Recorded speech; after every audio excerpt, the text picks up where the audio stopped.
ఆంధ్రప్రదేశ్ సచివాలయంలో మున్సిపల్ పట్టణాభివృద్ధి శాఖ మంత్రిగా నారాయణ బాధ్యతలు స్వీకరించారు. పాత మాస్టర్ ప్లాన్ ప్రకారమే రాజధాని నిర్మాణం ఉంటుందని తెలిపారు. 2.5 ఏళ్లలో కీలకమైన నిర్మాణాలు పూర్తి చేస్తామన్నారు. గత ప్రభుత్వం రాజధానిని నిర్లక్ష్యం చేసిందని విమర్శించారు.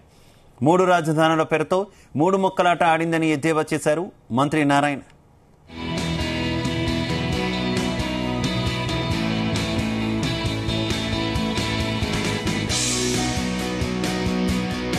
కూడా అమరావతి క్యాపిటల్ సిటీకి సంబంధించి రోడ్లైనా, డ్రైన్స్ అయినా, బిల్డింగ్స్ అయినా లేదు. సెక్రటరియట్ 5 బిల్డింగ్ 54 అంతస్తులు 50 అంతస్తుల బిల్డింగ్ అయినా, అసెంబ్లీ బిల్డింగ్ అయినా మళ్ళా అధికారులతోనూ టెక్నికల్ పీపుల్తోనూ కూర్చొని ఇన్ని రోజుల్లో పూర్తవుతో ఒక టెంటేటివ్ ప్లాన్ చేసి దాన్ని మళ్ళా రైతులందరికీ ఇన్ఫ్రాస్ట్రక్చర్, రోడ్లు, డ్రైన్స్, డ్రింకింగ్ వాటర్, తర్వాత వేస్ట్ ఎనర్జీ అంటే వేస్ట్ క్లీనింగ్ సంబంధించిన సిస్టమ్ చేయాలి. డ్రైనేజ్ సిస్టమ్ అంటే సివరేజ్ సిస్టమ్.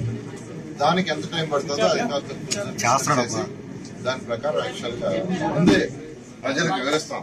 ప్రతిదీ ఒక టెంటేటివ్ డేట్ పెట్టుకుని ఆ టెంటేటివ్ ప్రకారం రాజధానిలో రోడ్లు, డ్రైన్స్ చాలా వరకు కట్టారు, బిల్డింగ్స్ కట్టారు.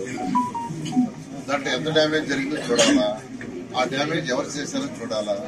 దీని అందరికీ ఒక యాక్చువల్ గా అధికారులతో కూర్చొని డిస్కస్ చేసి దానికి ఒక యాక్షన్ ప్లాన్ చేసి, ఎందుకంటే ఇప్పుడు వెంటనే వర్క్ చేయాలన్నా జరిగిన